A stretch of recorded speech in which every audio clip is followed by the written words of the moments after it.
like a referee with a whistle. So like and share this episode.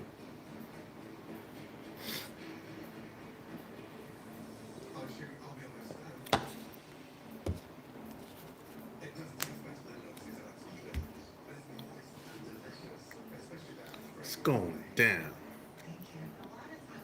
out in these streets. Oh man.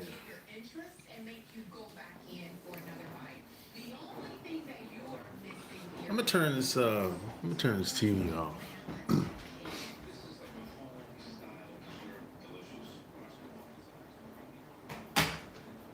They got this uh chef show that's on TV. I don't know the guy's name, but it's a East Indian chick on here.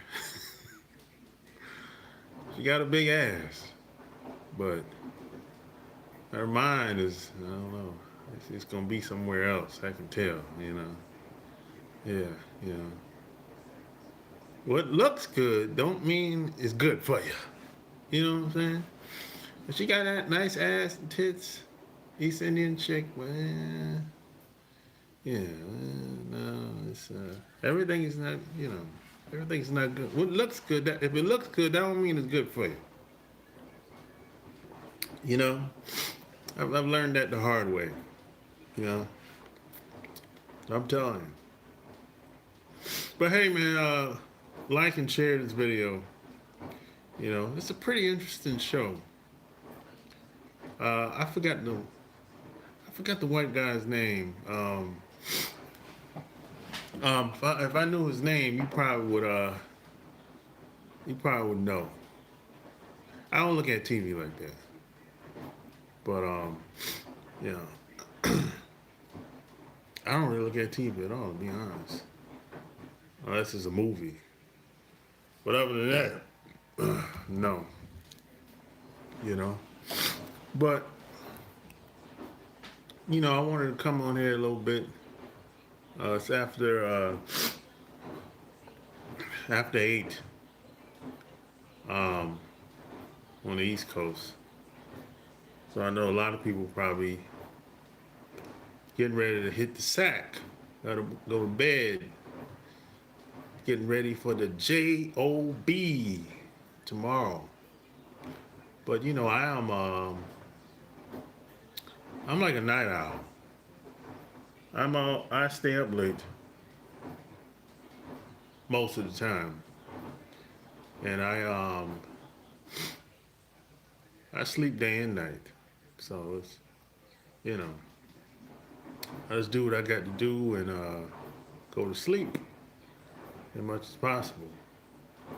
I don't really have a schedule, if that makes sense. You know, I you know, I play a different game today. I work different than most people. You know, not because I want to. I have to. I didn't. I didn't have a choice. You know what I'm saying? So I had to do what I had to do. Which a lot of us. Yeah, I'm gonna cut this TV off. It's distracting me.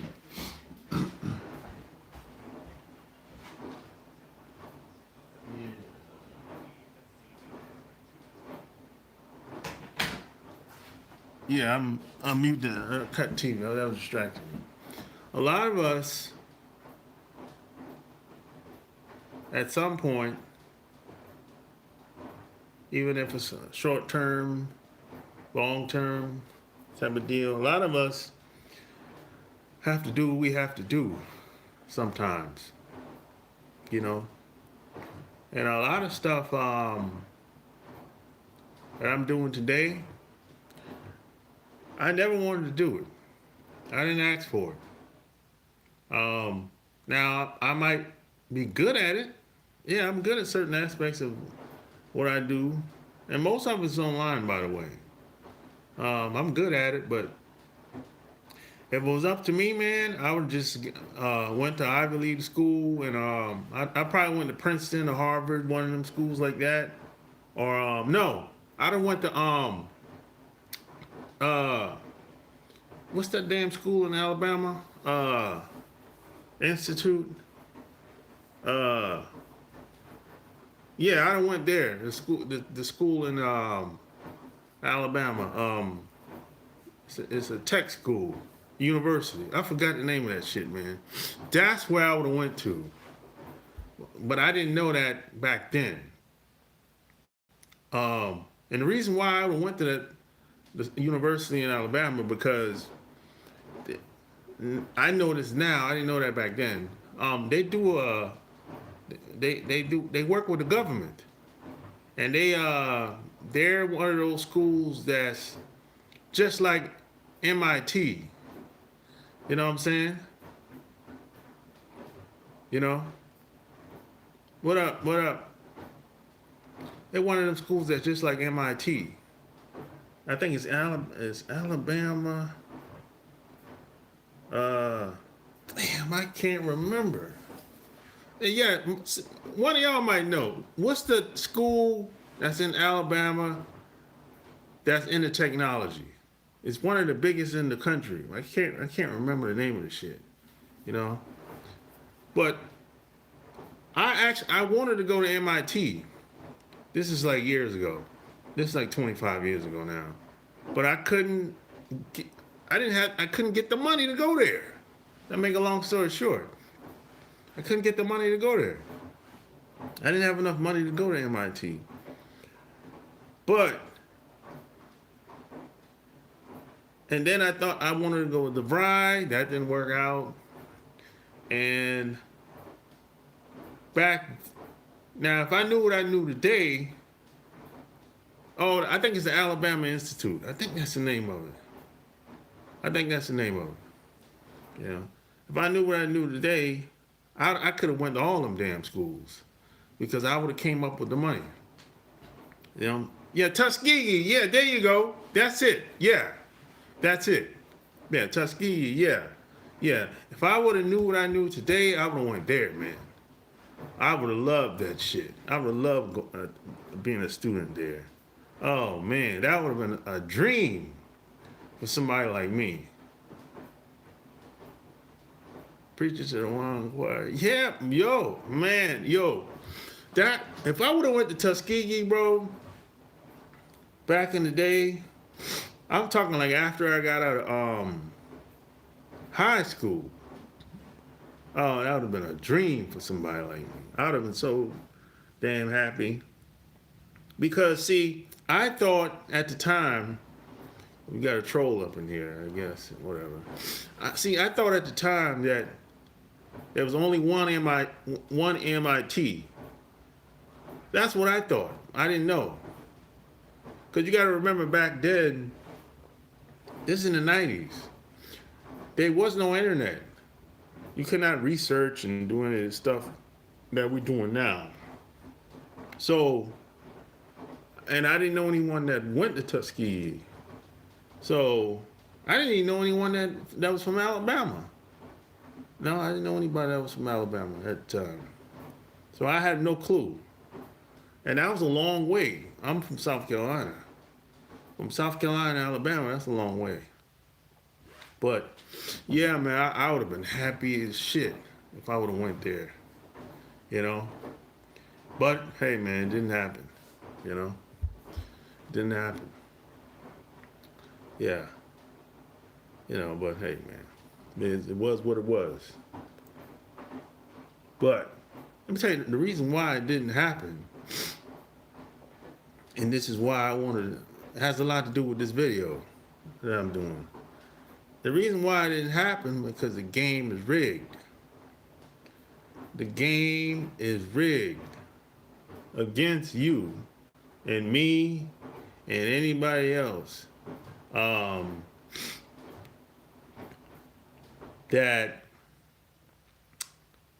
you know, you grow up, you're born at a certain place in this country, whatever, and your family ain't rich. You don't come from a rich family. You know what I'm saying? So if you don't come from a family that's well off, rich, um, you it's gonna be a lot of you might have to go through some shit. Now you can play it safe. Yeah, a lot of people play it safe. I would say most people play it safe. What's that? Plant-based Vegas? No, plant-based vegan black man. Oh, what's up? You know, yeah, most people play it safe. You know, but if you're somebody like me, where I was a very active kid growing up, so I tried a lot of things. You know, I played sports, mainly basketball, while I was growing up. I was an athlete growing up. I wasn't good enough to compete with with a lot of the players in the college. No, I wasn't good enough to compete against those guys. They were bigger, stronger, faster, taller. I just couldn't compete with them. I wasn't good enough. You know what I'm saying? As a matter of fact, check this out. Um, you know the rapper Cameron? I played against Cameron and Jim Jones um, while I was in high school. I played against some guys while I was in high school.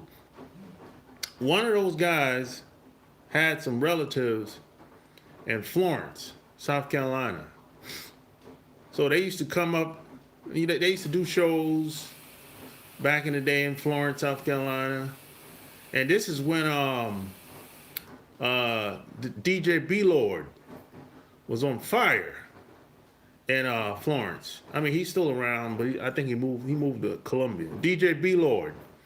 And anyone from South Carolina, you know what I'm talking about. DJ B Lord. This is a white dude. He's a white DJ where he had a lot of connect. A lot of rappers, entertainers would come down to Florence, and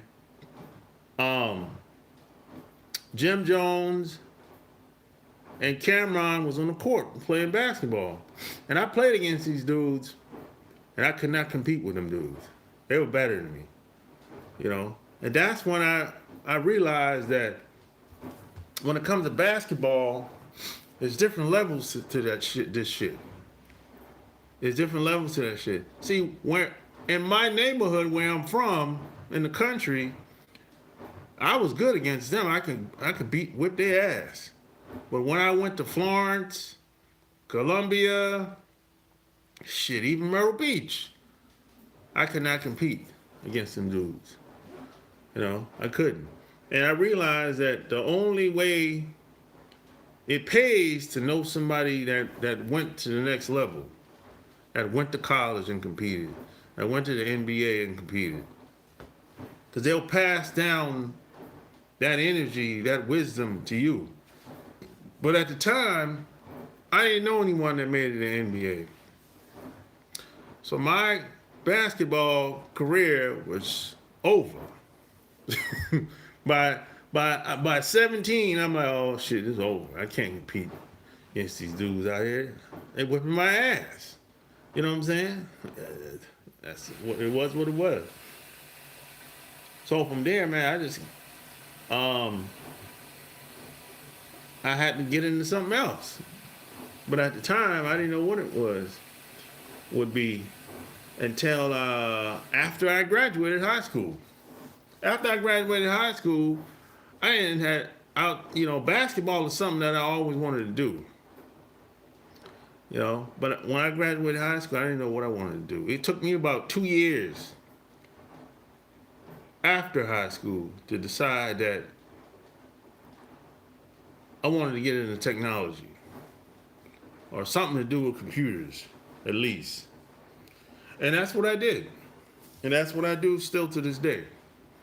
Everything I do is surrounded around software development, website building, you know, something like that. Publishing books, something like that, you know. But along the way, I realized that the game is rigged. The game is rigged. I don't care what you do, what area you work in, profession you work in, what job you work in. The game is rigged against you to fail. In most cases, you were set up to fail. You just didn't realize it. As a matter of fact, even when you go to get an interview, you set up to fail that too. Now you might say, well, why you say that? Because you have the wrong information most of the time. The game is rigged. You set up to fail. You set up to fail. Really. Because 9 times out of 10,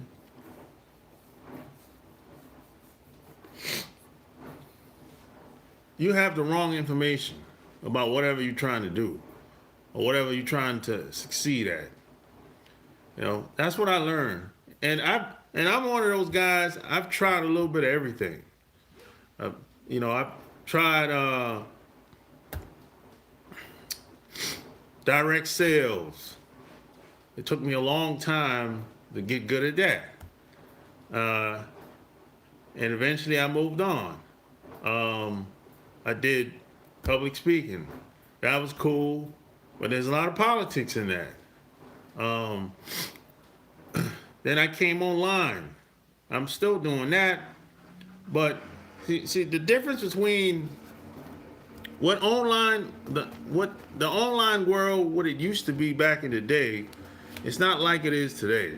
Back in the day, being online there wasn't a lot of people online. There wasn't no celebrities, wasn't no big companies. No, it was just either college kids or people that didn't have a job or they just needed some extra money. Those were people that were online like 25 years ago, 20 years ago. Those were the people that were online. Probably around 2014 is when things changed. I would say 2014. No, 2010. 2010 is when the Wall Street Journal came out with an article, and they said they started talking about social media. They name all the MySpace, Facebook, YouTube. And some of these websites came and left too, but the Wall Street Journal came. They made the social media networks popular at the time, and that's when things started to change. That's when the rappers started coming online more often than not. The big companies came online. The entertainers came online. And then you had these other groups of people. Sometimes there'd be people in politics would be online. People in the Bay Area would be online. I'm talking individuals would be. You had like millions of people started coming online. People from other countries started coming online. Back in the day, it wasn't really no foreigners online like that. There wasn't no foreigners online. They didn't really have access to the internet like that. No. Nuh-uh. I remember when everything changed. And see what happened when all these other groups of people started coming online. Because you got to understand, the internet used to be a place where you could it was the only place left that you could find the truth. Where if you wanted to find some information, somebody on the internet probably had it. So you could easily access that information, the truth, right? Now, when these big companies start coming online, these celebrities start coming online, that's when the shit started to change. That's when the whatever was going on in society, they brought all that shit online. So, and that's why it is what it is today. It's a cesspool today online. It's a cesspool today online. Being online today ain't really no different than being on your job today. Ain't no different. It's a bunch of people lying. It's a bunch of people stabbing each other in the back. It's a bunch of people talking about each other. You know, it's a bunch of, you got people that's busting it open. You know, they'll sending DMs, getting together and busting it open and dropping down on the knees, you know, doing whatever they got to do to get a green card, or doing whatever they got to do to get views online and get collabs online. So the same shit that's in the major cities of America, people brought all that shit online today, you know? And it is what it is today. It is what it is. So today, if you want to find the truth online about anything, you gotta dig really deep today. And you gotta really do a lot of research on top of research. But it wasn't like that 20 years ago. It wasn't. Everything's all corrupt. People are lying, robbing, stealing, hacking your damn account, hacking your damn computer, hacking your damn website. You know, none of that shit was happening back then like it is today. You don't have to worry about nobody stealing your damn your account information. You know, it's like, I mean, it doesn't go on too far, man. See, that's the type of shit you have to worry about if you lived in a major city, New York, LA, Chicago, Miami, Houston, Atlanta, DC. So all those people are online now.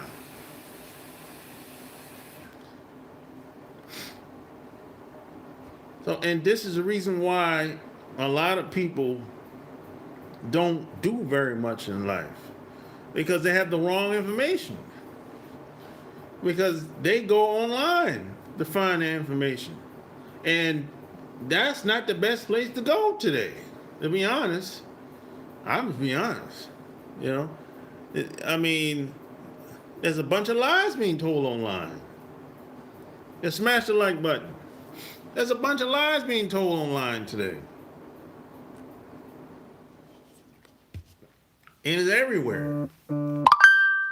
Somebody's sending me damn messages. Every time I go live, somebody's sending me messages and shit. There's a bunch of lies being told online today. Smash the like button.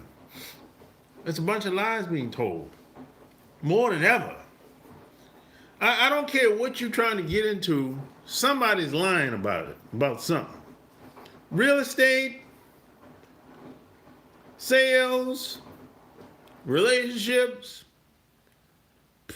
sports, I can go on and on. Somebody's lying about it.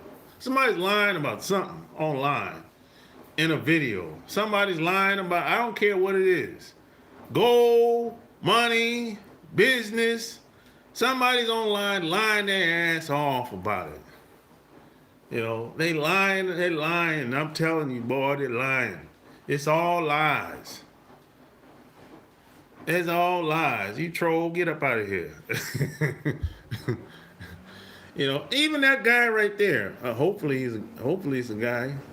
Well, if it's a guy, he's probably bitch made. Hopefully it's a woman saying that. But whatever. Even that guy 20 years ago, you didn't have people like that in the comment section leaving messages like that in the chat. You didn't have that 10, 20 years ago. That's what you got now. That's how it's changed. You didn't have people, trolls, lurking on the internet, getting paid to stir up confusion on people's chat. You didn't have that 10, 20 years ago. But that's what you got today. It wasn't no trolls. Nobody was paying nobody to do anything online. No. Look, you got people today, every time they go live, it might be 1, 2, 3, 4 o'clock in the morning. Everybody else is going live too, along with them. Now think about this for a second. It ain't that much hate in the world. Some people say, man, them people just hating. Hey, bro, ain't that much hate in the world. I'm not waking up at 3, 4, 5 in the morning when you go live on X or Instagram to jump online to leave comments and take little shots at you. If I ain't getting paid, I'm not doing that for free. That ain't that much hate in the world. So see, what you got today is you got agencies that hire people that follow them online all day long, all night long, to stir up confusion and try to leave little comments in the followers' DMs. People are being paid to do that stuff. And these big companies, they pay people to do it too. The Democrats pay people to do it. All these big companies pay people to do it. You didn't have that 10, 20 years ago. No, that didn't exist. Now, some people call it dark money. You call it whatever you want to call it. But that's what you got today. This person that left that comment like that, he's probably some weirdo. Somebody's probably paying him to say something like that. That's why they call them trolls. It's not real. But that's how it is today. The same shit that's going on in your major cities, all them problems, all these degenerates, those people are online now. And they're being paid to say and do certain things. You can't even do an event, like a live event. You know what happens at these live events today? You have people show up to sabotage people at these live events. Because you got people that being paid to show up at these live events, they're buying a ticket like everybody else buying a ticket. So they'll show up at your live event if someone doesn't like you and to stir up confusion. Because somebody don't like you, they'll pay people to show up at your event to stir up confusion, and then when they say something out loud or whatever, do something stupid, they get kicked out or whatever. But some people would say, well, that's just a hater. No, bro, ain't that much hate in the world. No, nobody's gonna travel cross country, get on a plane, get a hotel, because they hate your ass that much. No, this is planned. This is set up. No, this is set up. This is not no. Ain't that much. I'm not going to LA and getting a hotel for the whole weekend and going to your event because I hate your ass to death. No, No. It don't work like that. No, These people are paid agents that's doing this type of stuff. Smash the like button. Even the haters, smash the like button. Even the paid trolls, smash the like button. Even the trolls that's lurking, smash the like button. Yeah, but this type of stuff didn't exist 10, 20 years ago. But I hope y'all, I wonder how much these people are being paid to become agents. I just wonder. You know what I'm saying? They better be getting paid 6 figures. You going through all this bullshit. You know, and a lot of these people have cases, pending cases on them. So I understand how that works too. You know what I'm saying? Because I know people that have cases and they become informants. But you know what I tell them people that when they tell me they have a case and they had to work with them peoples, so they said they had to do what they had to do. You know what I tell them? Don't call me no more until you off their payroll. Until you free. That's when you call me back. But when they on the phone, hey, don't call this. This gonna be the last time you call me, and it's gonna be the last time I call you until you off. Stop working with them peoples, cause I don't want my phone tapped. Yeah, you know, no, I don't play that shit. I don't want to be around nobody that's in law enforcement, undercover, none of that shit. Stay away from me. Yeah, stay away from me, because I ain't doing nothing illegal. And, you know, I don't even want to even be close to you, because you might try to set me up. I don't trust your ass. Hell no. So stay away from me. I don't know. You ain't going to use me or sacrifice me. I don't even want to be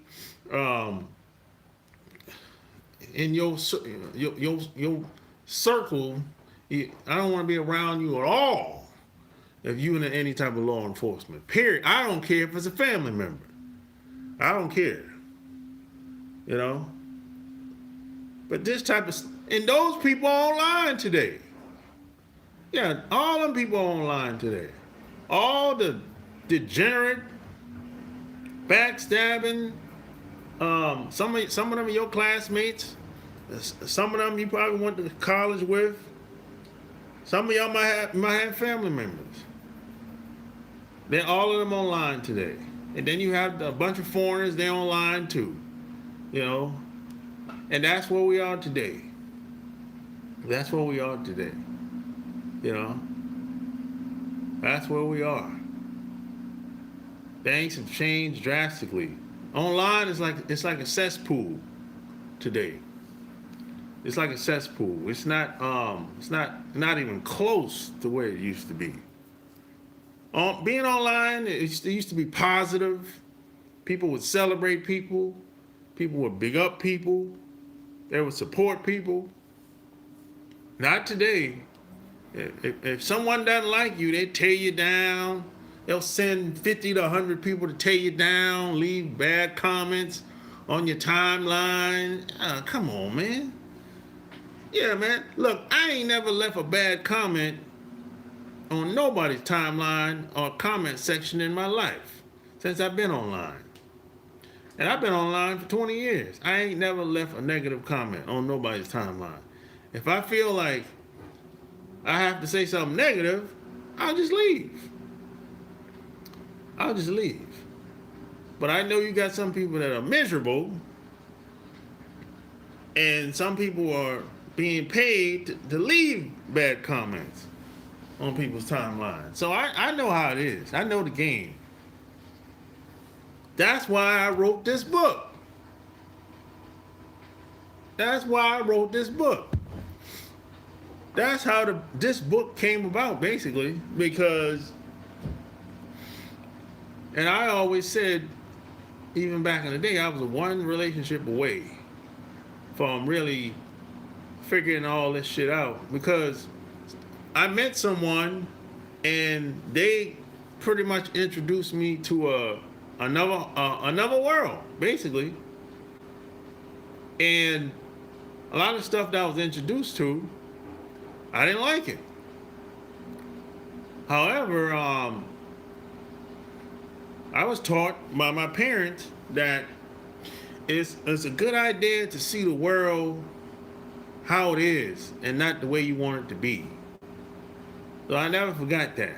So regardless of what I might find out, just growing up and traveling and everything, because you have to understand, I've traveled around the world, so I'm not someone that's ain't never been nowhere. I've been everywhere. I've been places where people dream about going. So when I speak, I'm not telling you what somebody else done. I'm telling you what I know. I've been to these places. I know people everywhere, on probably all the continents in the world at this point. You name any country, I know someone that's there. Unless it's in the islands somewhere like that, not so much. But even in the islands, I know people out. I know people out there. But any major first world country, I know someone that's there. Now, I don't always keep in touch with everybody like that. Hell no. What for?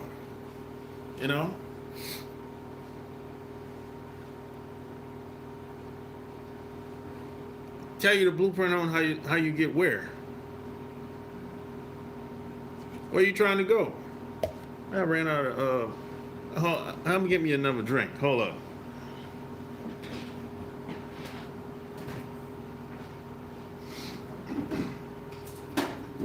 Hold up.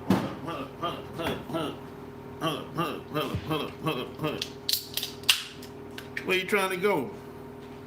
Where you trying to go?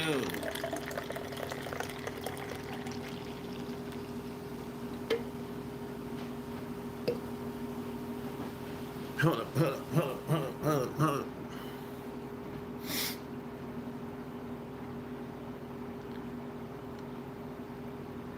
Well, I was dreaming about going. You gotta get on the plane and go. That's basically it, bro. You gotta get some damn money and you gotta grab a ticket and fly. Or you drive. That's basically it, bro. That's what I did, bro. Love Your 1999 album, The Score. No, I'm not into music, bro. You funny. I like that. I like that one, though. Okay, I like that. Yeah, okay. People have said I look like Wyclef. I don't see where. I don't, I think I look like me. How about that? How did you meet these people and connect with them? I met them in person. I met them while I was there. Every place I go, I meet people. So I met most of them while I was there. And then I met some of them online. I'm gonna say probably I met most people in person. 60% in person. And then 40% I met them online first. And then when I went to wherever country they was at, or wherever city they was at, I met them for the first time there in the flesh. Yeah, so it's like a 60-40 split. Yeah. But I meet people anywhere, bro. It could be in person, could be online, whichever. A lot of times, if I know I'm going to go somewhere for the first time, I go online. And I go to Tinder, Bumble, Plenty of Fish. Where else? Shit. X. I look for people that's in that town, that city, in that country. That's how I do it, bro. I talked about it right here, bro. It's right here, bro. Everything is right here. Yeah, basically. Oh, I gotta move my incense. Everything, yeah. I talked about all that shit, bro.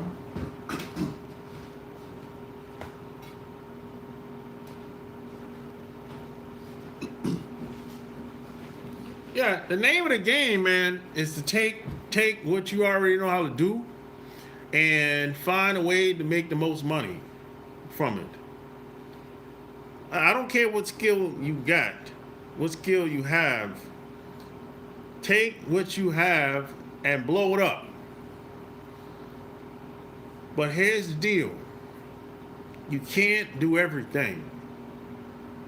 You're going to need to rely on other people if you want to blow up. If you want to do some fly shit and do it big. You can't. You gotta rely on other people. At least 2 people. I'm not saying you need 300 goddamn people. No, you need at least 2 to 5 people. 2 to 5 people. I'm talking in your whole lifetime. 2 to 5 people. That's all you need, bro. 2 to 5 heavy hitters, money getters. 2 to 5 people, heavy hitters, money getters. Yeah, that's all you need, bro. You don't need hundreds of people to do some fly shit. No. Yeah, it's on Amazon. It's on Amazon. Which game are you referring to in the title?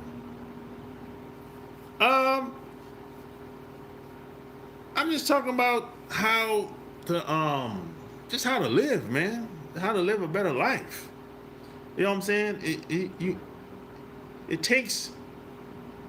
You got to be around a certain type of people, man. That's it. You got to be around people that's helping you move forward. Y'all like Voltron. You know what I'm saying? Y'all holding each other accountable.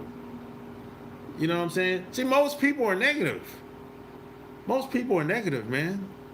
So you got to be around people that are optimistic about life, that believe in themselves. They have self-confidence. You got to love yourself, man. Yeah, like Power Rangers. Yeah, hell yeah, that's what I'm talking about. You got to be around, even check this out. Even dope boys understand what I'm talking about. Dope boys understand what I'm talking about. Yeah, they get it. They understand what I'm talking about. If I talk to a D-boy, he already know what it is. They might be doing some illegal shit, but he understands the concept that I'm talking about. When I say we gotta move like Voltron. You gotta take them same concepts and apply it to your life. It's like look at football. Football is another good analogy. Look at football. You got 11 players on both sides of the field at any given time. 11 players. And it's a team sport. And everybody is on the same, well, they're supposed to be on the same page anyway. Most of the time they are, sometimes they ain't. But everybody's trying to do the same thing. They're trying to win at the end of the day. That's what the game of football is all about. They trying to win. All 11 players on both sides, they trying to win at the end of the day. You have to take the same concept and apply it to your life. This is why I always said I was only one relationship away. See, it's bigger than just having a girlfriend or boyfriend or husband or wife. It's much bigger than that. You know what I'm saying? Yeah, that's a part of it. That's a good start. Finding those solid people is the hardest part. For sure. No, I don't know if it's supposed to be easy, bro, to be honest. I don't know if it's supposed to be easy. Nobody ever told me it was easy. It's going to be easy. But if you got the right information and you come from a family that's better than most, you'll be much ahead of most people.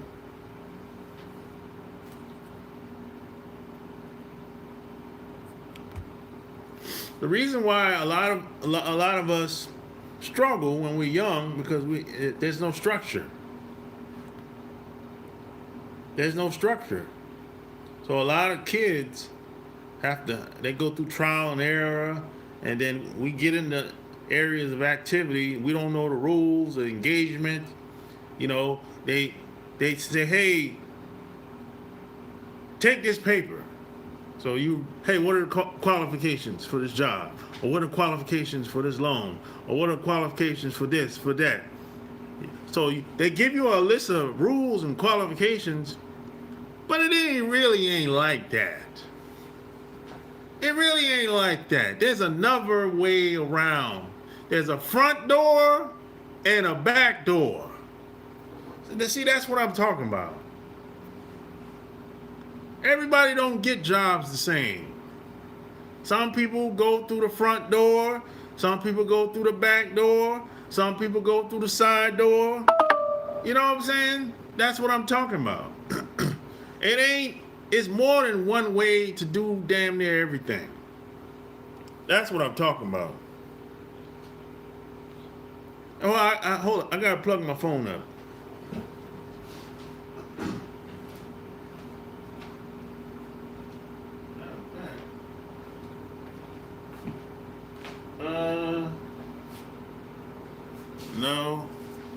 No, I don't think I'm gonna be able to do that. I don't, oh, hold on.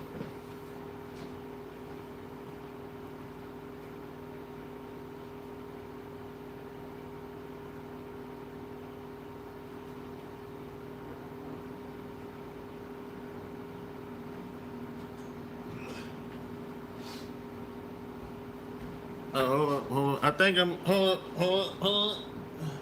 I think I'm gonna be able to make it happen. I'll be back.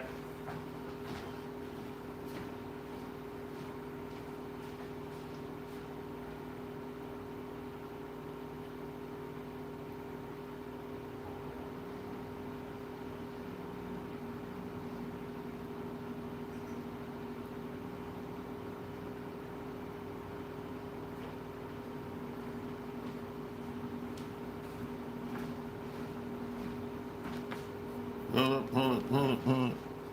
Let me see. I think I'm gonna be able to make it happen. I actually never used this before. Is it?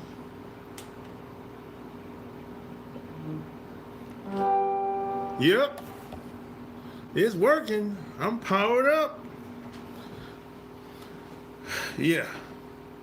Yeah, so see, that's the deal. There's more than one way to do almost damn near anything. That's why I always say, most people have the wrong information or the lack of information. That's why a lot of people are set up to fail. See, the stuff that really works doesn't get talked about out in public. That happens behind closed doors.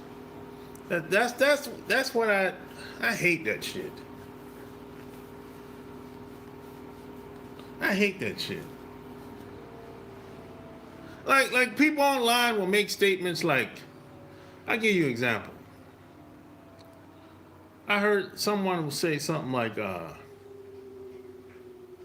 oh, this is a good one. This is a good one. People will say, hey, you can't own anything overseas, right? When it comes to land, property, and stuff like that. That's not really true. There's a front door and there's a back door. You see, people make blatant statements. That's not really true. You know what I'm saying? And I don't say anything. I let them talk. But I know they don't know what they're talking about. You know what I'm saying? See, when it comes to ownership, people don't say anything about it in public because it's like a taboo subject. Only a small percentage of people get to own shit worldwide. Now, see, but check this out. How come when these damn millionaires and billionaires go overseas and buy companies, they don't say that to them. They don't say they can't own shit. Even though they go overseas and buy up every goddamn thing, but nobody says, oh, he don't really own it. Well, he got a big ass warehouse over there. So it's a different conversation. You know what I'm saying? That's just one example of what I'm talking about. People make statements like that when it comes to me and you, but when it comes to some billionaire, they don't even talk like that.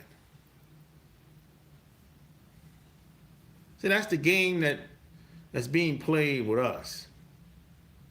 But if you don't know no better, you might go for it. You might actually believe that shit. And this happens all the time. All the time, this type of shit happens. And nobody says anything about it. They just kind of go along with it. And that's it. And this is why a lot of people don't accomplish very much in life. Because they actually believe what these other people are talking about. And a lot of time, these people are being paid to lie to you. They're actually benefiting from lying to you over time. I'm telling you. The same people that lie to millions of people on TV, on the radio, a couple months later, they're what happens? They got a book deal, a show, endorsements, more money. Because they just got rewarded from lying to your ass from however long it was.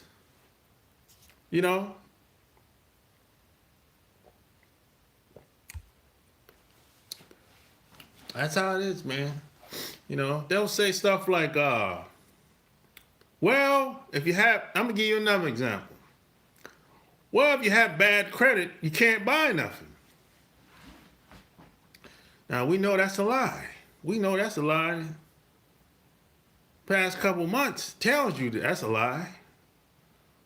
Last year it tells you that's a lie. Because you got people, now I knew this 20 years ago, it was a lie. You got people that just got here last week. They got a credit card, they got a fucking credit card probably already. They got a social security number, a credit card, and a loan. Probably end of this month. They ain't got no credit. So, but when it comes to me and you, they're like, hey man, I ain't got no credit. But how come you won't give me a loan? They'd be like, well, see, they changed, it's a new standard for us. They said, well, credit ain't scoring high enough. You don't have enough credit. Yeah, but I need established credit, right? Yeah.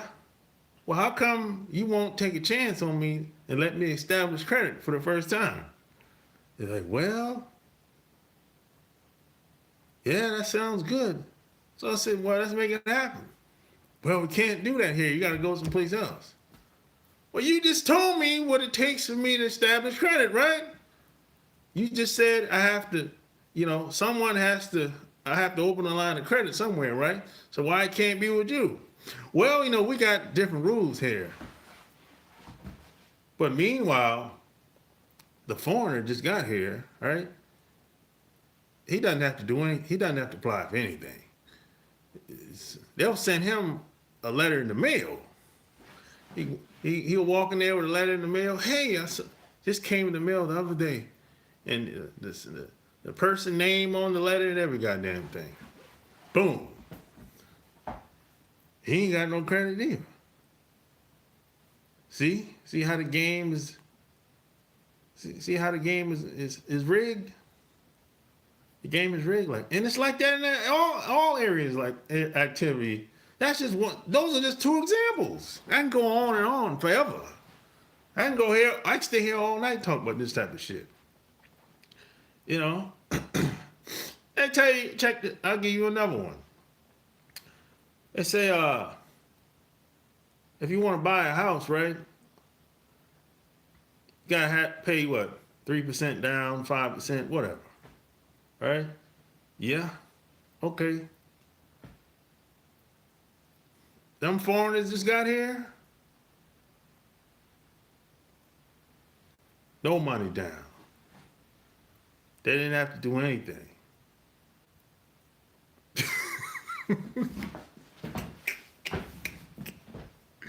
But you've been working your ass off on your job for 10, 20 years.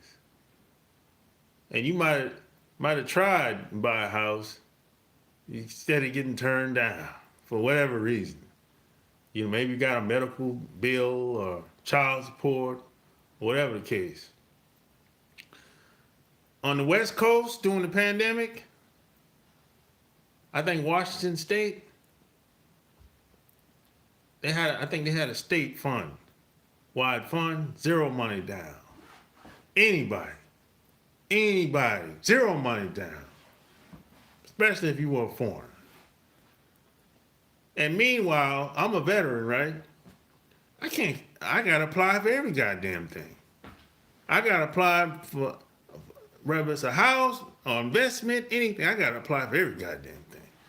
Meanwhile, you got people that just got here last week, 6 months ago, a year ago, 2 years ago. Instant access to everything. That's what I mean when I say the game is rigged. I did my time in the military and everything. And I still have to apply for everything. That's what I mean when I say the game is rigged. Right? Now think about a person that, no military, just an average Joe Schmo working his job. He born and raised here. Man, he's getting turned down for every goddamn thing. No credit. In most cases, it's bad credit. I'm like, damn, man. How the hell am I supposed to win? That's too many damn obstacles to jump through. God damn. Now, if you tell people a lot of this stuff, they'll be like, man, you complaining. No, I'm not. I'm just telling you the facts. I'm telling you what happened to me. I'm telling you my experience. I ain't complaining about shit. Because I'm going to find a way regardless. But I'm just telling you, I got nephews, you know. So I know what my nephews are going to have to experience if I don't help them out. You know what I'm saying?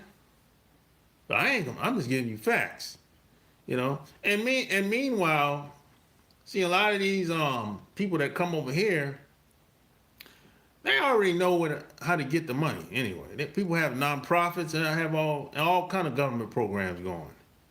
So it's not like they coming over here in the blind, like they don't know where to go. They know where to go. They know where the money is. You know what I'm saying? It's like when you go, it's like when some of these people come over here, they have a baby, right? When they go to the hospital, how they gonna pay? They ain't got no money, but they still having that baby, right? You know how they having that baby? They got government programs at the hospital. Yeah, that's how they get the money. They got government programs at the hospital. So that 10, 20,000, however it costs to have a baby, that's where the fund comes from. But they're not gonna offer that to you, your wife, or your girlfriend when she goes to the hospital. Hell no. You got to have insurance or pay cash, something. That's how that is. I mean, hopefully she have a job that have that. I think most jobs, they give that insurance. That they got that insurance for they to have a baby. I think it's like 10, 20,000. Most jobs have it. But if that ain't the case, shit, you know, better have some other type of insurance. Or you paying cash? You ain't getting no. They're not gonna even tell. They're not going to mention it to you about these programs. When your wife or your girlfriend go to the hospital to have a baby, hell no. You know, hell no. Shit, forget about it.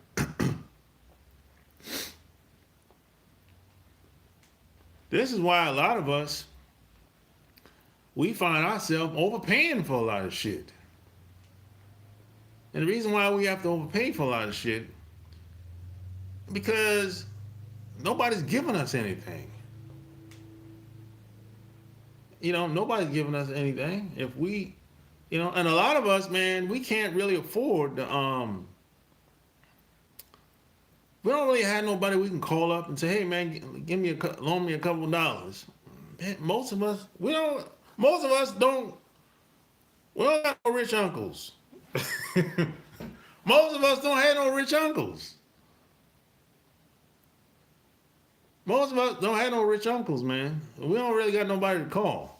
You know what I'm saying? So if we run out of money, we have to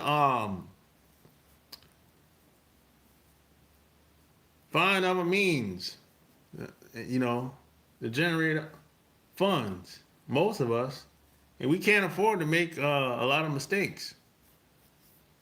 How old were you in 1992?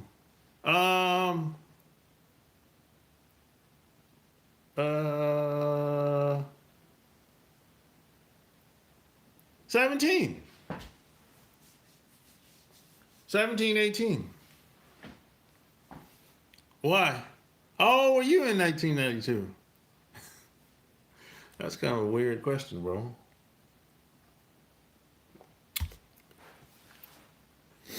Yeah, I was 17, 18.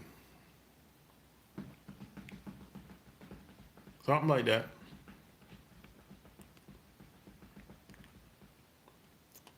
You were 17, dude? Okay. Huh. Yeah. So I've been living long enough to see a lot of things change. But the game is rigged. You know what I'm saying? Now, you might say, well, how do you get over? Well, you get over by, you gotta meet the right people. You gotta roll. You gotta rely on certain kinds of people. That's how you get over. And having money, that's a good thing. But if you know the right people, that's even better. Do you like it now, better now, or back then? Now I think I like it better back then. I like it better back then because I think it was more to do back then, and the people were more genuine back then. Now you got motherfuckers out here now cutthroat, man.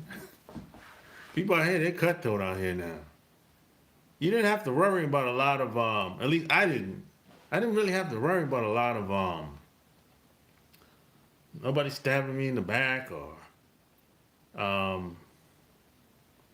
it's just a lot of stuff I didn't really have to worry about back in the day versus today.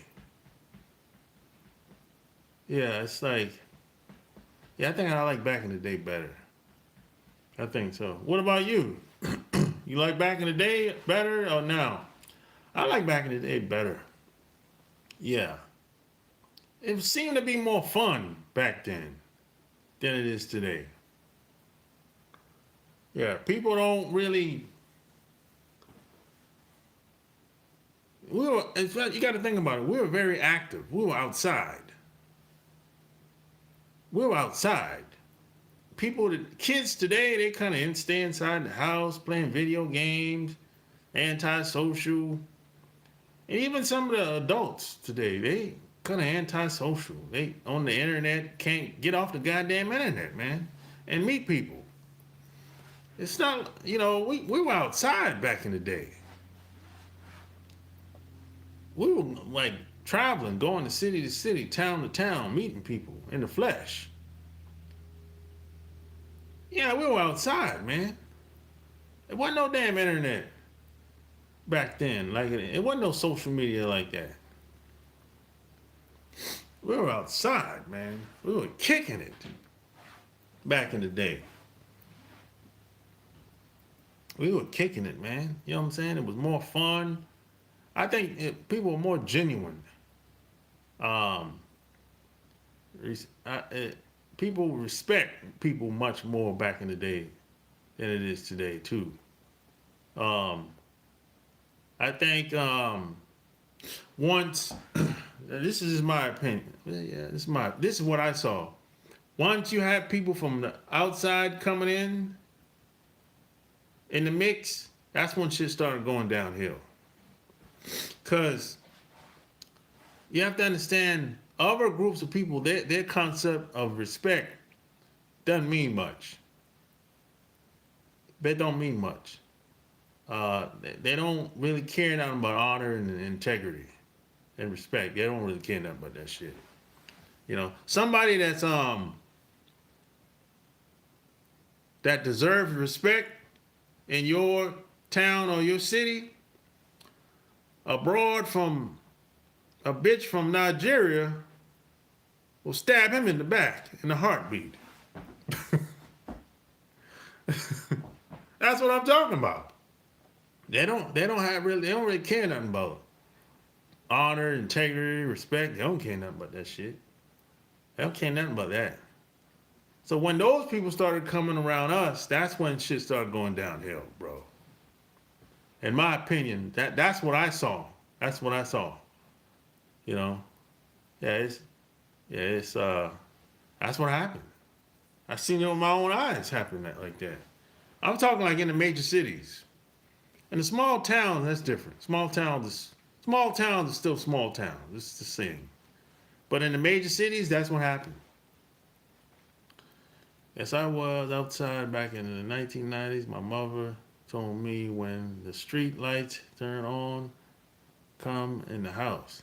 Exactly. Hey, where you from? Where you from?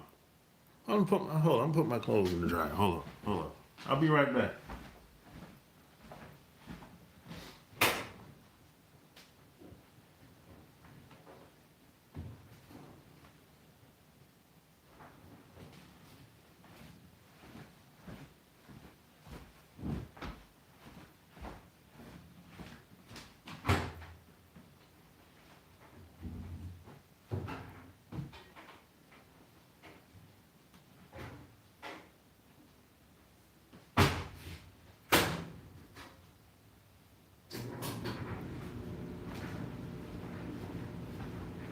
Yeah, I'm back. You from Philly? Well, where your mom from? Where your family from though? From the South somewhere? I think everything changed after the September 11th. Yeah. Yeah, that's a good argument, but it started before that. It started before that. It started before we were born, really, based on what my uncle told me.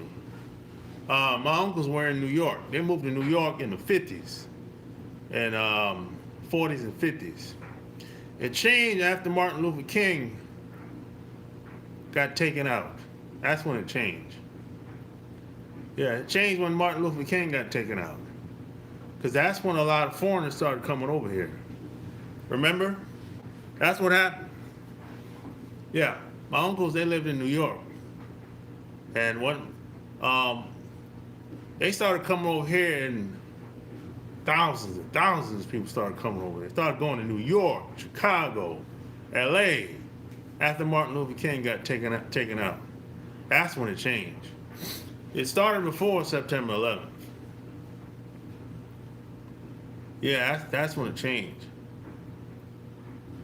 Yeah, that's because see, every time you gotta remember the foreigners always get free shit. They always get free shit. It's true, and I'm not making this up. They always get free shit when they come over here. Over somebody like me, or my parents didn't get nothing free. My grandparents didn't get shit free. We got shit taken away from us, so they didn't get nothing free. But they always get free shit. You know, it started, and what happened is, my uncle, he was a Rolling Stone. This motherfucker got like 30-something kids, right? So he told me he was fucking them hoes and getting high at the same time. I said, I knew you was getting high. You got 30-something kids. That's too much fucking. No goddamn way. You sober and fucking like that. You 30-something kids. Of course you were getting high. Shit, don't take a genius to figure that shit out. You know what I'm saying? Come on. See, they were fucking them hoes, right? This is in the 60s and 70s and 80s. And a lot of them were foreigners. They were getting them pregnant, having kids out of wedlock. The majority of them damn women from the Caribbean islands. In New York, LA, Chicago, Miami. That's when being a single mother became normal. That's how it got started. It got started with the drugs, the sexing, and the gunplay came in. All of that started in the 70s, man. That's when the shit. By the time the 80s came, by the time crack came out, it just blew it up. It blew up what was already there. That's how that shit. When crack came out, that shit took off, skyrocket in the 80s. That's how that shit happened. Yeah, but check this out. If you live in a small town like I did, it wasn't no foreigners around like that. I didn't see nobody from Nigeria or from the islands. No, nobody. Not where I'm from, no. But if you live in a major city, oh yeah. Oh yeah. Crack is a hell of a drug. Yeah, it is. But that's where a lot of them brawls got turned out when they came over here.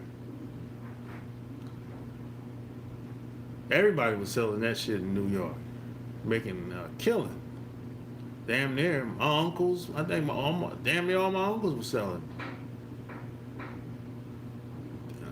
Most of them, some of them were getting high. And one of them, he getting high. Look, a lot of these guys that were smoking crack in the 70s and 80s and 90s, they're just getting sober today, bro. If they still living. And some of them have died because of their drug addiction. Some of them have died because of their drug addiction. If they're still living, they're just getting sober, bro. And they're in their 70s and 80s now. Bro, you got rappers that's still addicted to the crack, bro, today. They online. I ain't gonna call nobody's name, but if I call their names, you know who I'm talking about. You got old rappers today, old rappers and DJs are still addicted to drugs today, and they online. And we see them all the time online. And we be like, God damn, he look bad. That's because of that crack, bro. A lot of them relapse. And some of them never kick the habit. They was out of control in the 80s in D.C. Hell yeah.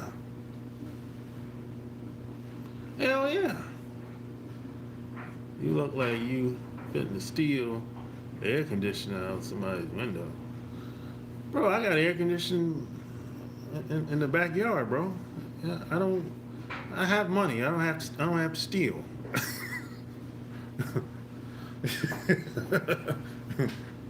That's one thing. I ain't never respected it. I never respected a thief. You know what I'm saying? My parents told me how to get that money. And it don't be stealing, robbing and stealing. That ain't cool, man. We players. We don't get down like that. See, I had good parents growing up. So, I never got down like that. I'm not a thief. You know, where I'm from, we players. You know what I'm saying? That's how we get down, man. Where I'm from. You know. But yeah, the game is cold out here today, man. You got people out here, man. They don't if you're a true to the game type player, type dude,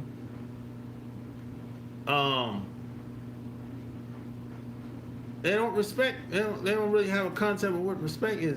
People don't care nothing about that shit. Ohio players. You from Ohio? Okay. Oh, you probably talking about the Saint, the R&B group. Whichever. Yeah, a lot of these people, man, they just different, bro. A lot of these people are cutthroat. They come from a cutthroat culture, and they don't really have a culture, by the way. I'm not gonna get into all that, but that's video for another day. They come from a cutthroat environment where everybody stabbing each other in the back, using each other, taking advantage of each other. And they hide a lot of shit. They hide a lot of stuff. And amongst these other groups of people, they hide their dirt and put our shit on blast. That's what they do in the mainstream media. They hide their dirt. Everybody else's dirt is in the closet. We get put on blast for everything. This shit gets sensationalized and a bunch of drama. It's not. Look, I don't give a damn. See, I've been around all these groups of people, so I know better. You can't fool me. The worst bitch, pick the worst black woman you know, black American woman you know, still ain't worse than the white woman. Still ain't worse than these other groups of women. No, not even close. No competition, bro. These other groups of women, bro, come on, man. I mean, goddamn, bro. Some of these women, I can't stay around for fucking 30 minutes. I gotta get away from this bitch. This bitch is annoying to me.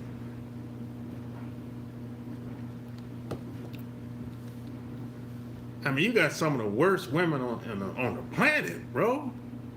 That's looked at as something special. People putting them on a pedestal. I'm like, man, if you don't get your wrinkle up ass away from me, you wrinkle up like a road map once you hit 35, 40. Man, if you don't get up out of here. See, I know better. See, I've been around these other groups of people, and I know what happens in their household. See, their wives cover up for them, for the guys, So I'm not like, I'm not one of those people that, you can't fool me. You can't lie to me and make it seem like you're the best thing smoking. I know you ain't worth a damn. I know you ain't shit. You're so smart. No, you're not. You just fronting. Bullshit. That's all. They say shit like, I'm a self-made millionaire. That bullshit. Get up out of here, man. Come on, man. So you not into snow bunnies? Hell no. They not into me either. So we even. We even Steven.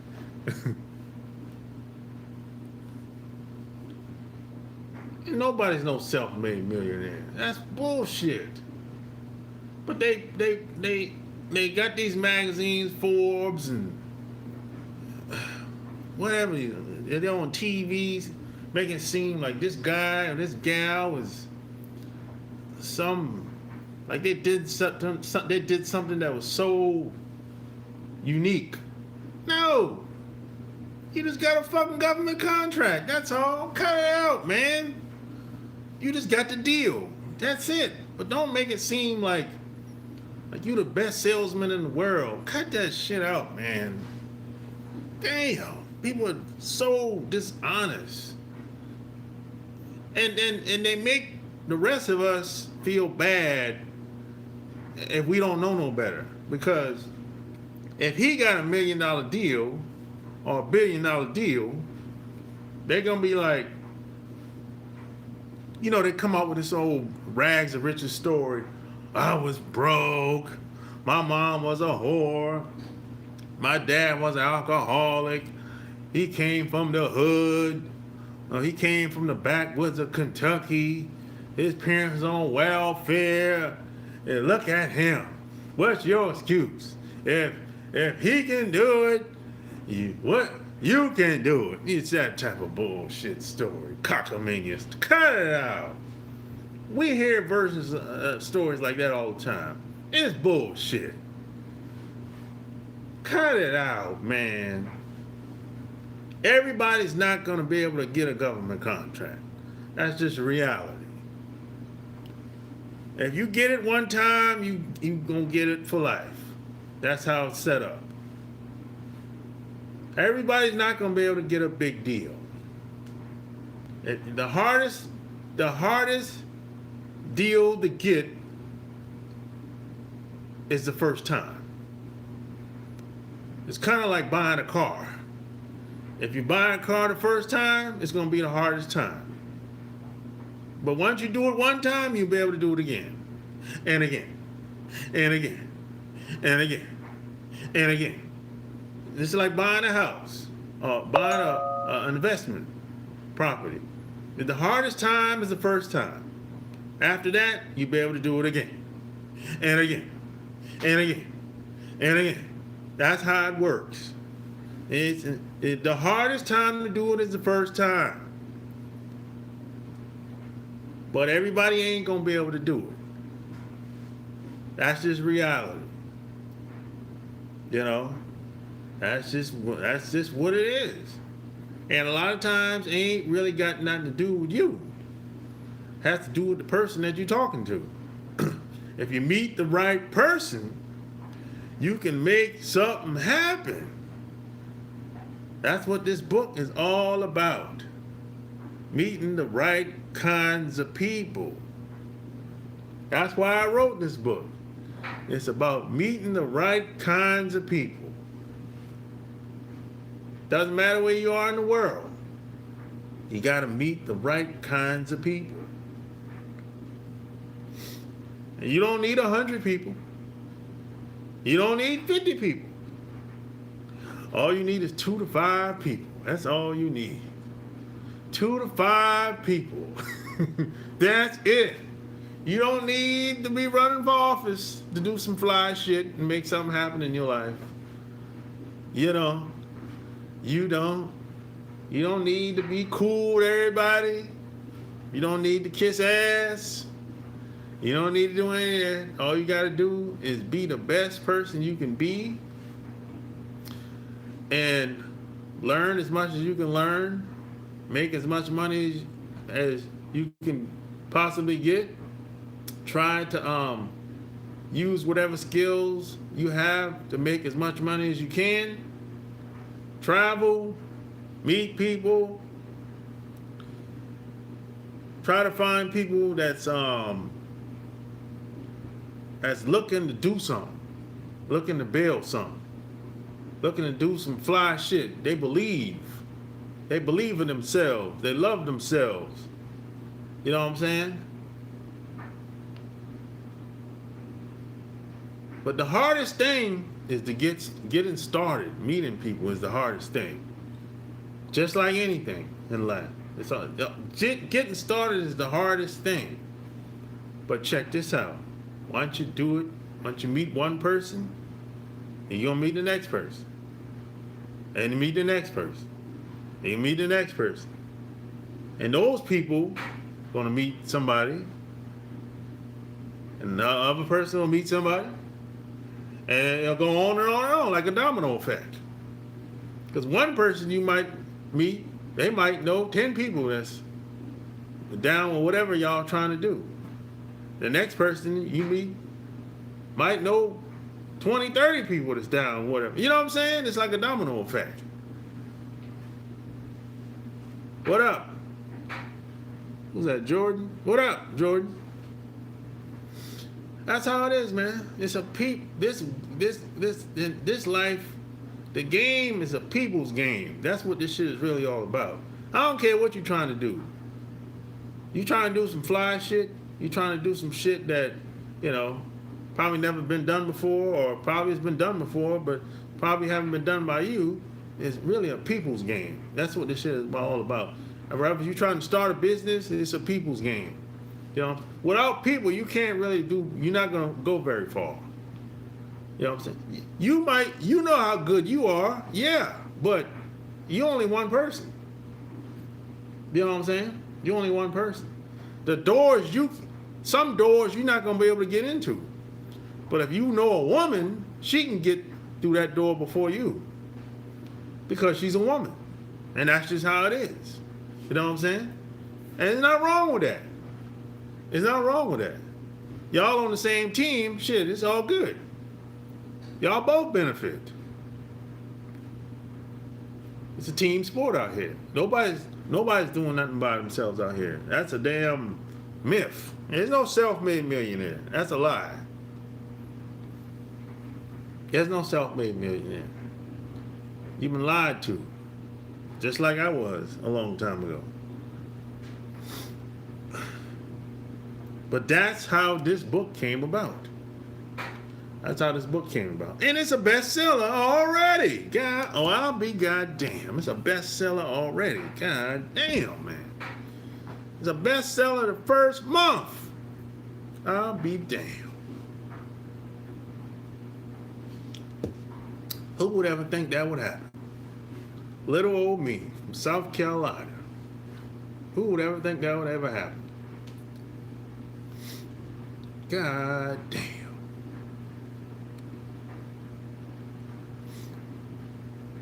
My mom would be proud of me. She'd be like, God damn, boy. My dad would be like, you know what my dad would say? He's like, oh, it's a bestseller? Oh, okay, keep going.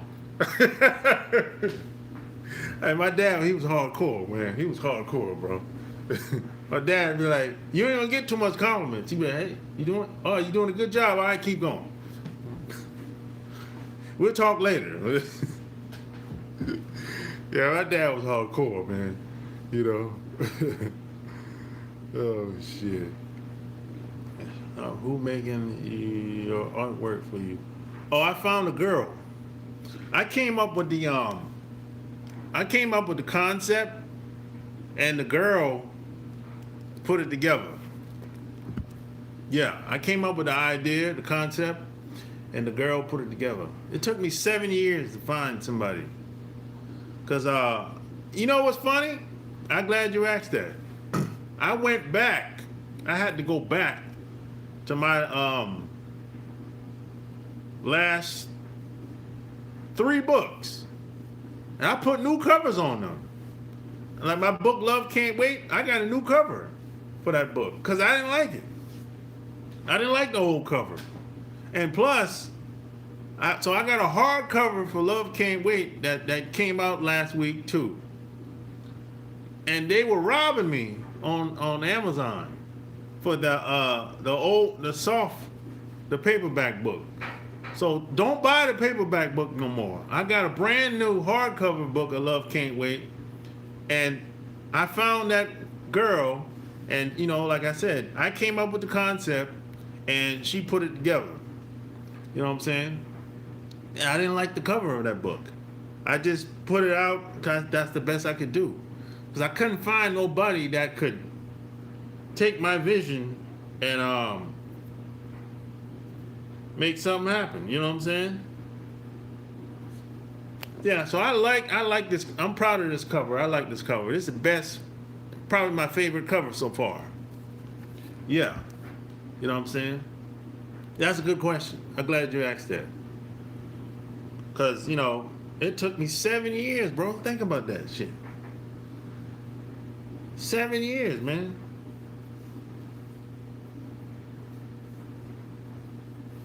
I'm thinking about going back and updating the first one. But I can't find the manuscript that I had was on an old computer. And that computer, I threw it away.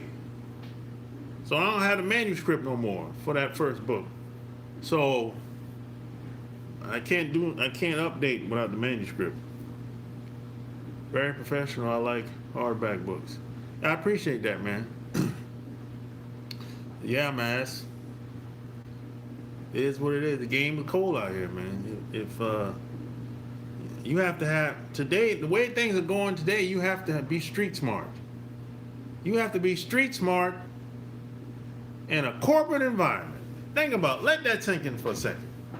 You have to be street smart in on a corporate job today.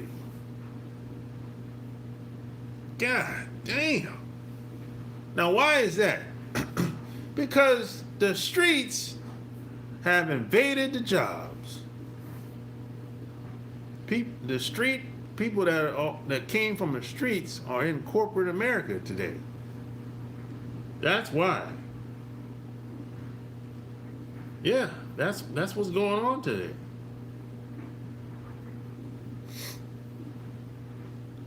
The average woman, shit, you don't know what the hell she is. Everybody dressing the same, damn near. You got to pick up on, you got to feel the vibe. That's how you got to do it. You know what I'm saying? You got to feel the vibe today. You got to get to know people. And you got to pick up on little certain things here and there. And then over a couple hours, a couple minutes, you'd be able to pick up on what type of person they are. You ain't going to know everything, but you know enough about them. You'd be like, oh, that broad, she's a hood chick. Hood chick that, she's a hood superstar. Or he might be one of the mafia type dudes that just got a job, that's all. It'd be like that.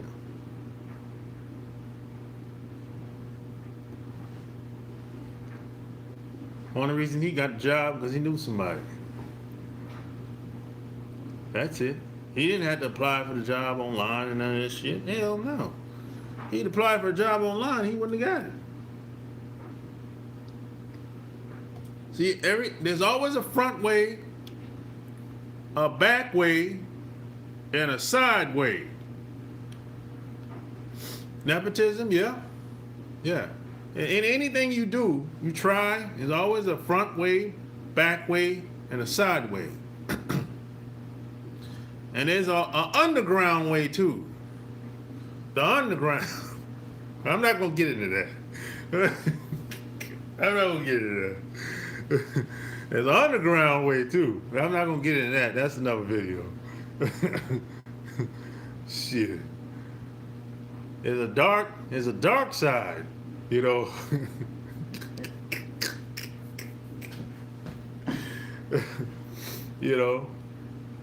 can't, I can't compete with them people. some people are willing to do any goddamn thing. So I can't compete with a lot of this shit. I'm like, hey, you got it, girl. I'm not doing that. I'm not dropping on my knees or busting it open. So you got it, girl. Shit. It's some people willing to go there. Some people willing to do whatever. It's not, sometimes it's, my cousin used to tell me, it's not who you know, it's who you blow. It's not who you know, it's who you blow.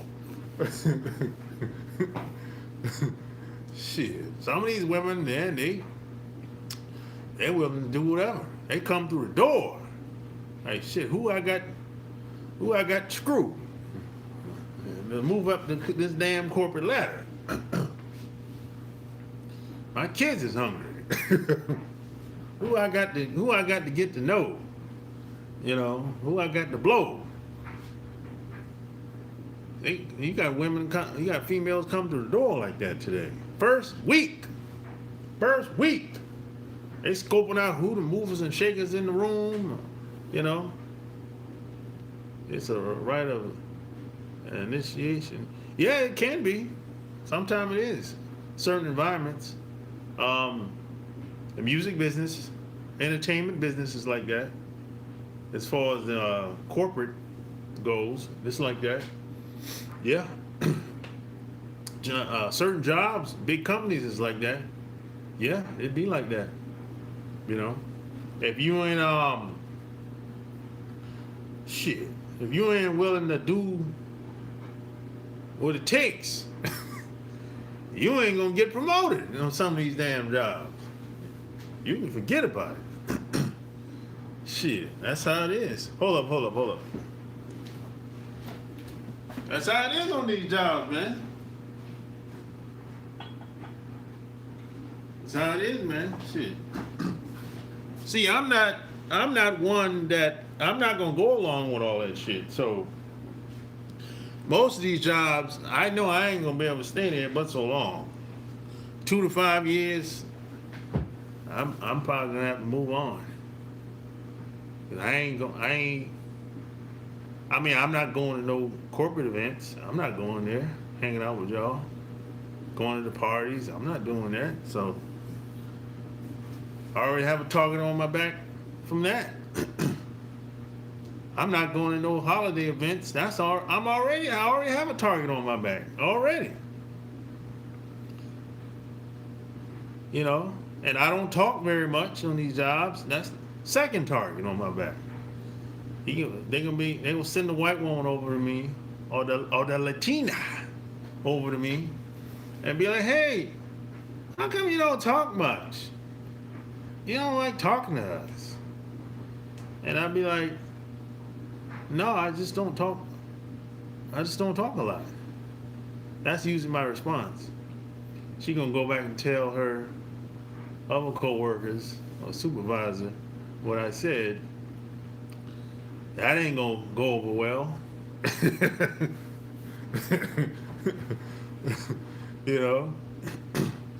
Next year come about, holidays come along, I still ain't attending no parties. But man, so that's 2 years right there. Third year, they start looking at you funny style. Then they're like, hey, shit, you got it. Start coming up with shit to write you up. I'm like, what the hell is this? You look at the damn paper like, I got wrote up for. You were 2 minutes late? What? 2 minutes late from a break? Come on, man. Shit like that. They be keeping tabs on your ass, boy. They'll find something. You came back 2 minutes late from a lunch break. And then they'd be like, oh, hey, you made a mistake. See this right here on the computer right here, right there? Yeah. Well, see that S? It's supposed to be an S, not an A. Like, what? Write you up for that. And the paperwork just keep stacking up. And then you use all that paperwork to get rid of your ass. You know, that's the type of shit that happens on these jobs. See, you have rules and you have unwritten rules. If you break the unwritten rules, you ain't gonna be working at that job very long. But this is stuff, this type of stuff that nobody tells you. You're not gonna know about this type of stuff. Someone has to tell you about it. I didn't know about it. I didn't know in the beginning. I didn't know about it. You know? That's how it is. You know? And the white women are always flirting with us on these jobs too. That's another thing. And I don't fuck with white women like that. But they always making passes though. Oh man, that shit used to happen at least once a week. It used to happen to me. I was like, God damn. And see, here's the deal with that. Yo, smash that like button. Smash that like button. Here's the deal with that. If a white woman makes a pass at you,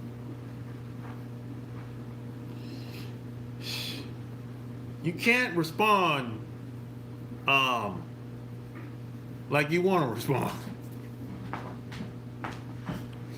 Yeah, you can't, like, cause you be like, yo, I ain't feeling you like that. You can't say that. That'll get you up out of there. She'll go back to HR and be like, hey, he's being aggressive towards me. I thought he wanted to get violent with me. He's being aggressive. So what you can say, you can say something like, "Oh, I didn't play dumb." That's a better response. You play dumb, like you don't know what's going on. You be like, "Oh, I didn't know. I'm flattered, but I didn't know. You know, I'm sorry that I didn't know. I didn't understand where he was coming from." And she might really, no, I didn't know. I didn't know you look at me like that. She's like, oh, yeah. Play dumb. That's how you respond to the white woman's advances towards you. Just play dumb. That's all. You play dumb, yeah, nope, they'll accept that. But you can't come off hardcore. No, she can get you up out of there, buddy. You go back to HR and tell some old lie. You be gone. You be lost. First off, if you work these jobs, you can't fuck the white holes, man. If you want that job, don't do it. It's tempting, I know. Don't do it. Don't do it. If you want the job, don't do it. You're gonna be gone over time, because the white guys are not having it. If they find out you smashing the holes on the job, you're gonna be gone. Your day's gonna be numbered. Got another troll up in here. I start talking about the white woman. He don't like that.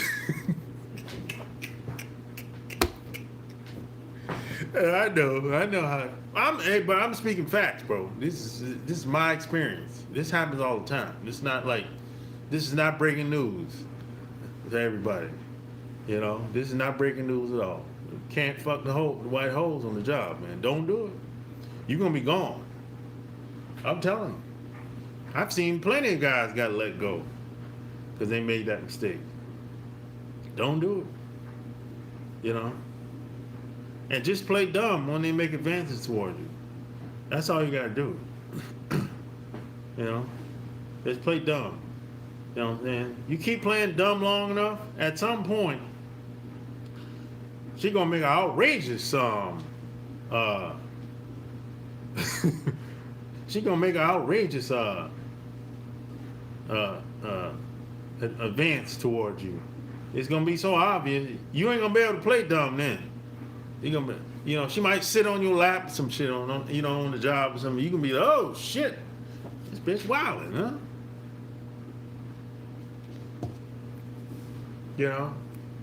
But yeah, that's how I do it. I play dumb,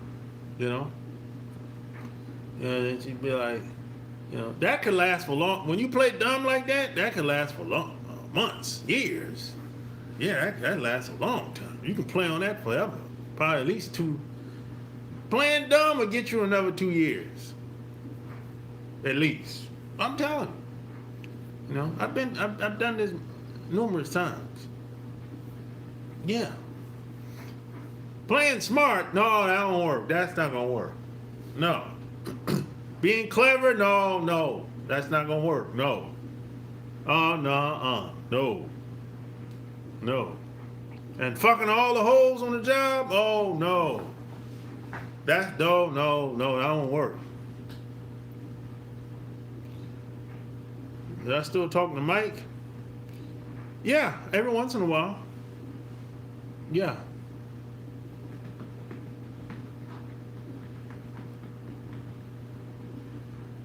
Yeah. Oh, hold up. What mic you talking about now? Which mic you talking about? I'm trying to be clear. Which mic you talking about? Let me see if we talking about the same mic. Shit. Yeah, I know 2 mics. Which one you talking about?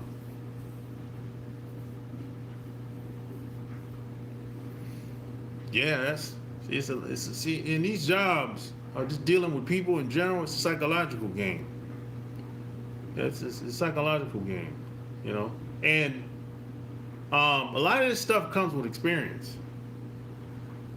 It comes with experience. Yeah. Nobody can really tell you about a lot of this stuff. You have to go through it. You have to learn it. That's how you know what works, what don't work. Big Mike, you had him on the live stream. Oh, yeah. So, yeah, from Louisiana. Yeah, that's Mike, yeah. Mike Neesmith. No, Mike Neesmith. That's funny. Yeah. I talked to Mike. I didn't talk to him, but I sent him a message today. As a matter of fact, I sent him a message today. Yeah, that's a good friend of mine, man. I've known him for like 20 years now. Yeah, I've known him for like 20 years. We still cool. We don't talk a lot, but we still tight. If I seen him right now in person, it'll be like we'll pick up off where we left off at. That's how close. That's how tight we are. Yeah.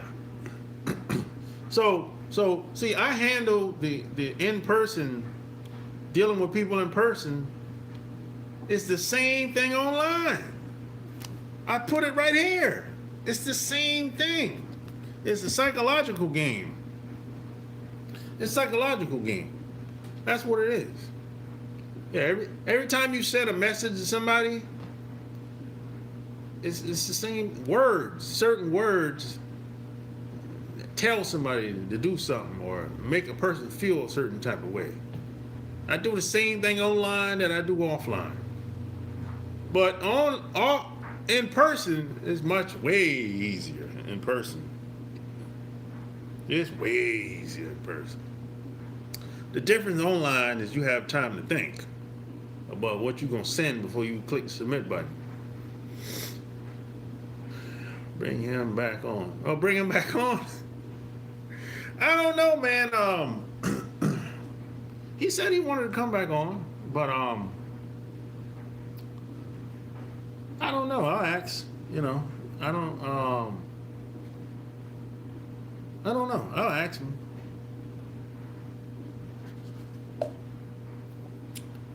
I think on the weekends he'd be DJing. I think he's in them. Is he doing something with music? I'm not sure what it is. I know he'd be DJing on the weekends, if I'm not mistaken. Bill Duke Jr. Who's that? Yeah.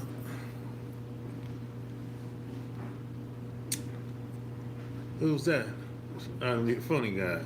He looked like a white man. Trying to be funny. Yeah, that's not really funny. That fell flat. Ah! That's not really funny. He must be a white man. Yeah.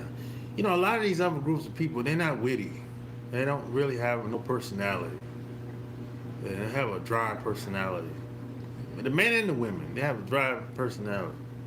You know, that's one reason why I think a lot of these other people, they annoy me. Other women, I get bored with them very easily. Your live stream was fire. Yeah, it was. I remember it was. Yeah, I remember. That was a long time ago, but I remember it was. You know. Yeah, I'm gonna ask him to come back on. Probably this summer. You know. You know what? He might. He said he might come down here to visit me this summer. So maybe when he comes over, we can do it live, or we can do some type of recording. Um, if he comes down here, or whatever. You know, that's what he said. We'll see what happens. They don't have any salt. Yeah, they have some. A lot of these other women have a dry personality. Um, you know, I get bored with these other groups of women. Fast. I'm serious. I just don't. It's not fun to be around me. Every once in a while, I'll meet some woman that's from these other groups that's fun to be around, but that's not very often. Most of them have a dry personality. Not really interested in being around them. Nothing. It's like, I don't know, man. I don't know. Oof. Thank God for black women. I'm telling you. You know. Wasn't for black women, I'd lose my fucking mind. I'm serious. If it wasn't for black women, I'd lose my fucking mind out here. I'm serious. I can talk to a black woman for 5 minutes. And it's just a different type of vibe that I get when I talk to a black woman. It doesn't matter how old or how young she is either. You know. I don't get that sensation or that feeling from other groups of women very often. It's only a small sector of them women that I get that feeling, that vibe from. Yeah, it's like, you know, most of the time the energy that I get from these other groups of women, they're kind of all over the goddamn place. The energy, the vibe is kind of all over the place. You know, it's different, man. I remember you said out of all the countries you've been to, you prefer Thailand. Why? Because people don't bother you in Thailand. People are easygoing. Nobody's. I mean, they don't want to fuck with you. You're a foreigner. So if you need any help, yeah, they'll help you.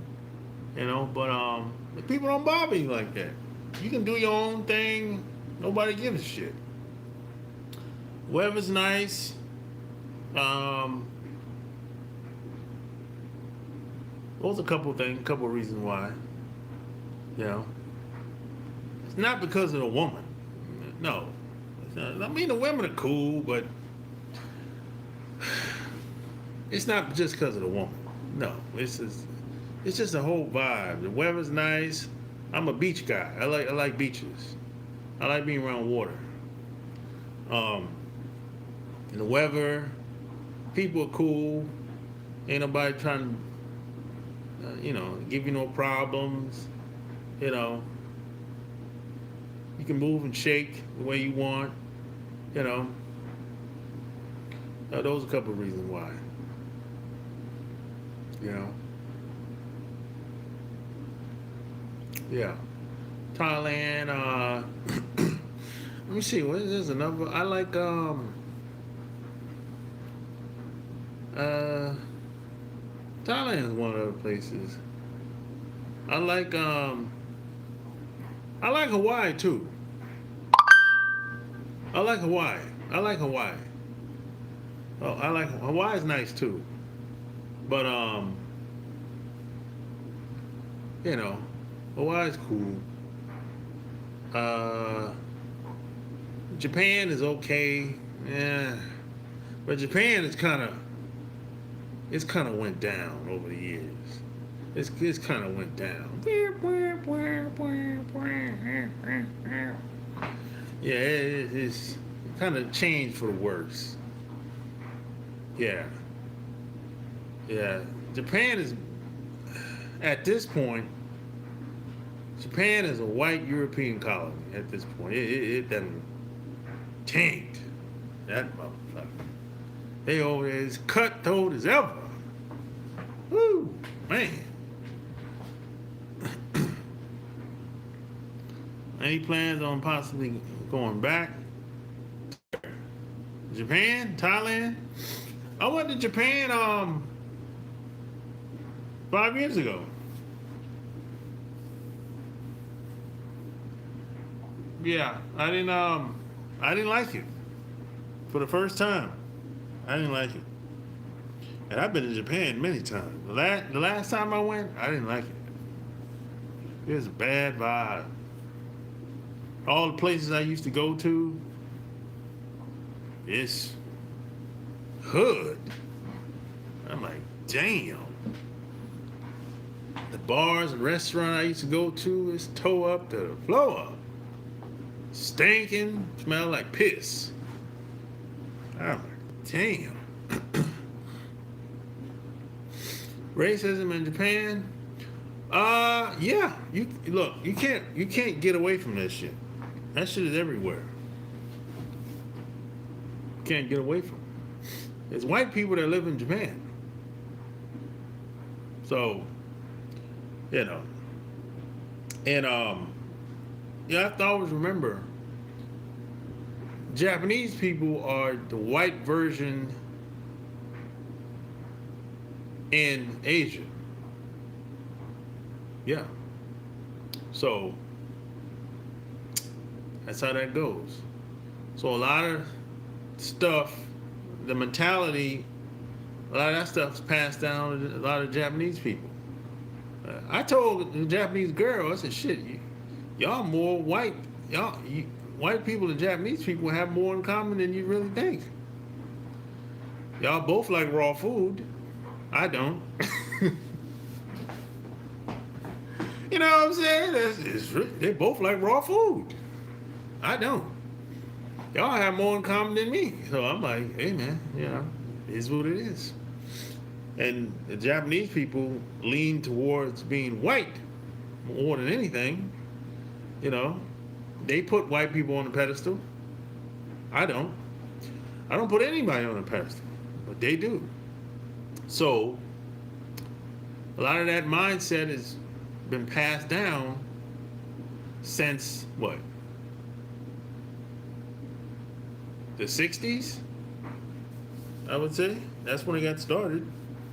You know, after the war, so and they surrendered. They signed a peace treaty. So that's what happened. Yeah. Now you got the old people. The old people don't think like that, but some people had kids. Their kids think like that. So that's what happened. You know. So if you're in Japan, and if you try to buy buy a house or a condo or something like that, they're probably going to turn you down. You know. It happens. Just like it happened over here. You might buy a house over here in a certain neighborhood. If they don't want you to live in that neighborhood, they're going to turn you down. That happens in Japan too. But the reason behind it is going to be different. That's all. But they both reasons is a lie. Both reasons is a lie. In Japan, in America, if the realtor comes back and say, hey, can't get the house again. Somebody took it. Somebody got to put an offer before us. The realtor lied to you. The realtor never gave your offer to the seller. It never happened. Because he or she didn't want you in that motherfucking neighborhood. They didn't think you deserved it. Period. Right? But they went back and told you a lie and said, hey, they took another offer. Right? In Japan, they're going to say, oh, they don't sell to foreigners. Which is a lie. No, that's not true. Because that foreigners buy property all the time over there. Well, that's going to be the excuse. Oh, the seller doesn't sell to foreigners. Well, that's a lie. You know? So both answers is a lie.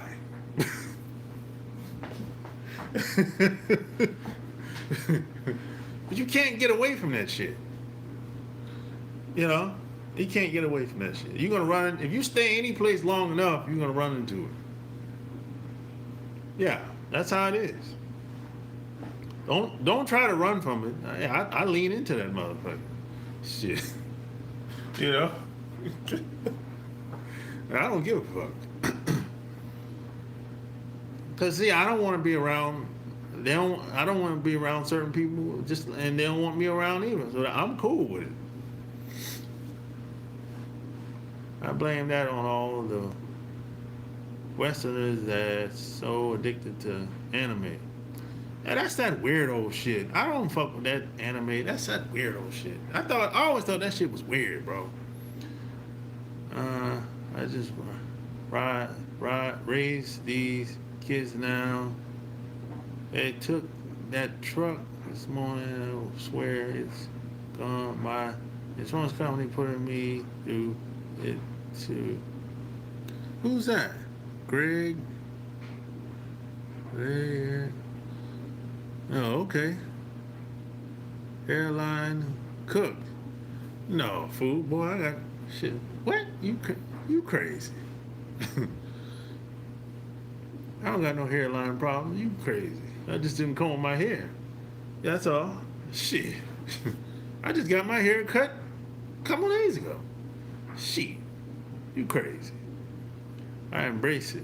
Yeah, I embrace it. I put it out there. You know what I'm saying? That way,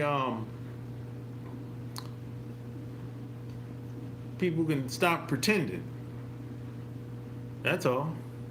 You know what I'm saying? But I do it in a way that's fun.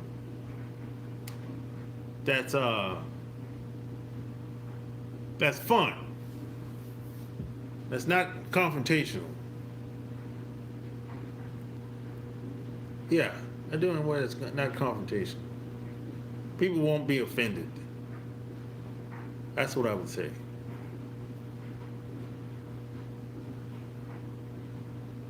But like I said, it's a psychological game that we playing when you deal with people. So I already know how they thinking before I walk in the room most of the time. I already know how they thinking before I walk in the building most of the time.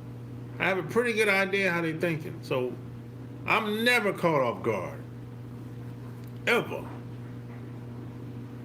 Ever. Not at this point in my life. I'm never caught off guard. That's why I always say it's my game, my life, my show. I play the game the way I want to play it. If I can't do that, I'm out.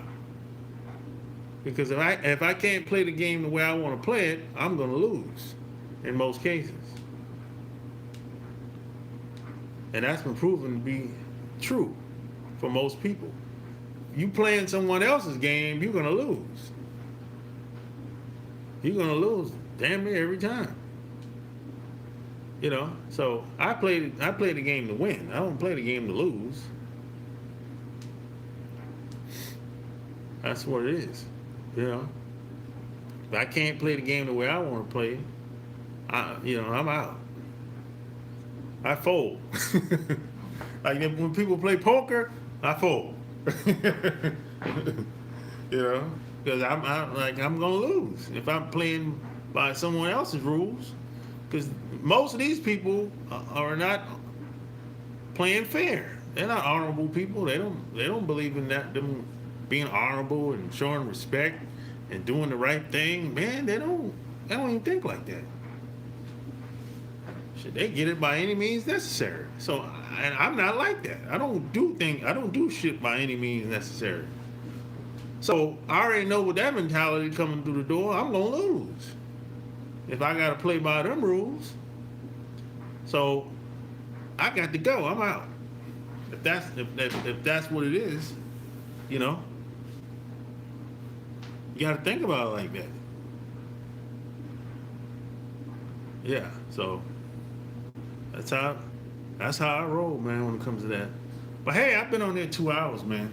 I've been on here for 2 hours. It's been nice talking. Spent a little game. Everything. Don't forget to check out Love at First Click on Amazon.com. Go get your copy. I promise you won't be disappointed. It's over 500 pages. 500 pages a game. Like, share this video with your friend. Anybody you think that would benefit from it. Go get the book. And do me a favor. Leave me a review on Amazon once you're done reading most of it. Tell me what you think. Until next time, I'm out. Peace.